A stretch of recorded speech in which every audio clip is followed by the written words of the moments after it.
The man takes a handful of peas by hand, but unaware that it was the witch's lifeblood. With a flash of lightning and thunder, the witch's body changed. Her face began to wrinkle. She aged a few dozen years. To vent her anger, the witch took the man's child and named it the lettuce girl and kept it in a tower as her own daughter. At the same time, she cast a spell on the man to make his offspring infertile and sterile. As time passed, the man's son grew to adulthood, but his wife was unable to conceive. The two of them were distressed by this. One day, the bakery door was suddenly opened. A witch burst in. She revealed the story of the past. It was then that the owner realized why her husband was so strong and healthy, but she could not conceive a child. From the witch's mouth, she learned, in order to lift the curse, you need to prepare 4 ingredients.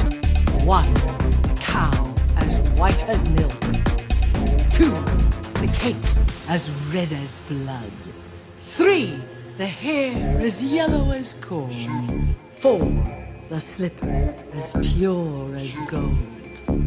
When the witch finished, she left in a whirlwind. The couple were desperate for a child. They rushed to get ready to set off. They accidentally found the beans their father had stolen. They set off in full gear. Deep into the forest they went. After a long journey through the mountains, deep into the forest, they saw Jack with the cow. The baker brought out peas, telling the boy that these peas have magic powers. The boy could not resist them. The cow was traded for 5 peas. And that's it. The two men had no trouble getting their first ingredient. They didn't believe the beans were magical, but in order to have a baby, they chose to trick Jack in a heartless way. Then, the two continued their search for other items. On the other hand, the little boy had a hard time. When he got home, he showed the beans to his mother, but the mother thought the boy must have been tricked. She just threw the beans on the ground. But early the next morning, the woman noticed something was wrong. Suddenly there were more plants in the house. When he pushed the door open and saw there was a bean vine growing outside, curious, Jack climbed up and found a giant. The giant treats him well, but Jack didn't appreciate it. He stole the giant's golden harp.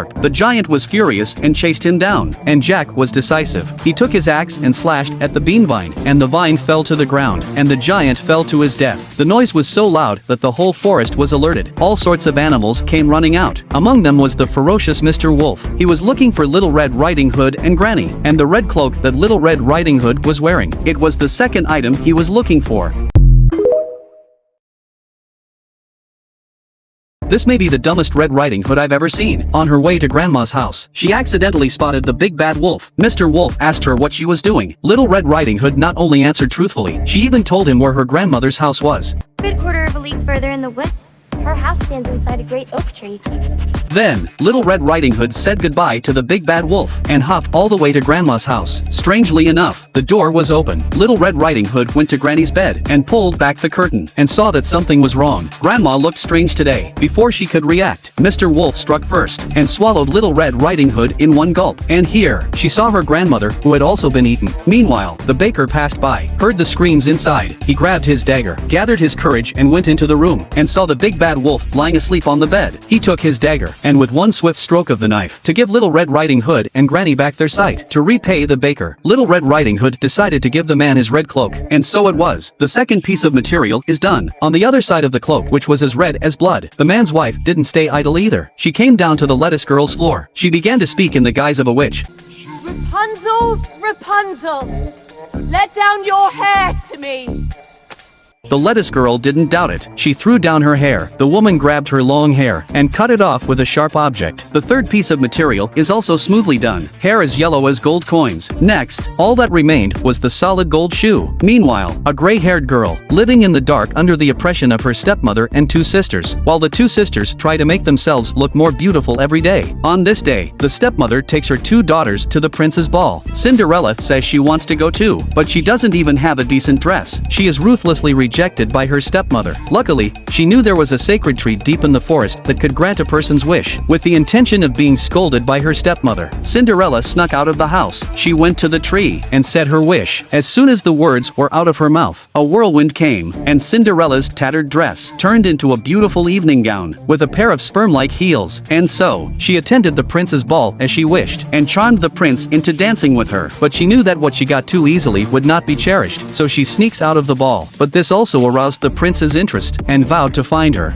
I must find that girl. High-end hunters often come out as prey. This is a fitting description of Cinderella. At yesterday's ball at the palace, she managed to attract the attention of the prince, but snuck away early. To prevent this from happening, the prince sprinkled asphalt on the steps in advance. Cinderella was indeed confined to her spot. She looks back. The prince had opened it in style, and time stood still for a moment. Cinderella had plenty of time for a mental struggle, and then she thought of a song. What's too easy to get won't be cherished. So she put on one shoe and leaves the other on the floor. A trick to get her way. She played it with great skill. The prince picked up the golden shoe from the floor. He was so excited, unaware that he was the prey. Cinderella had run into the forest. She met the woman who was looking for materials. The woman produced magic peas. She wanted to exchange them for Cinderella's golden shoes, but Cinderella is clearly not a child. She decisively refused the request. Then the woman took off her shoes and exchanged them with Cinderella, so that she could escape the prince's chase, and so the fourth ingredient was obtained. In turn, they took the golden shoes, the golden hair and the blood-like red cloak. They fed them to the cow. The cow soon produced a tray of milk.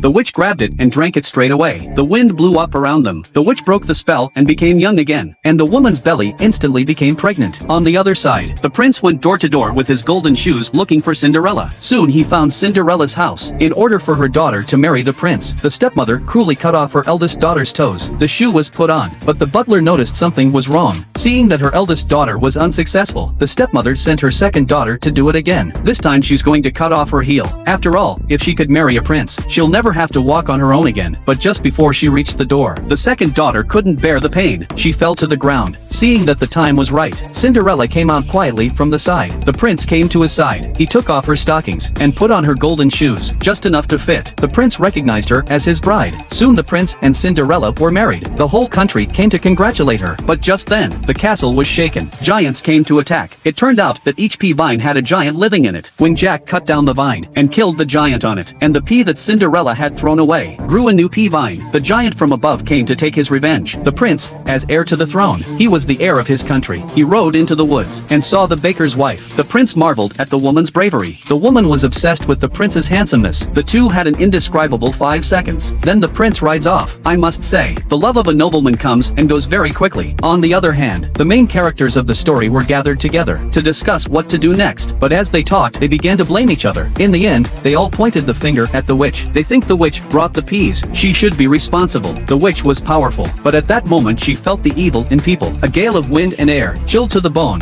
The witch turned herself into a puddle of tar. The witch's self-destruction seems to have awakened all those present. Together they led the giant to the pit, and with a bit of manipulation, they brought the tree down and crushed the giant. Cinderella learns of the prince's scandalous behavior from the birds. She broke up with the prince. At the end of the story, the baker took the 3 children with him and Cinderella lived a life of shame and happiness.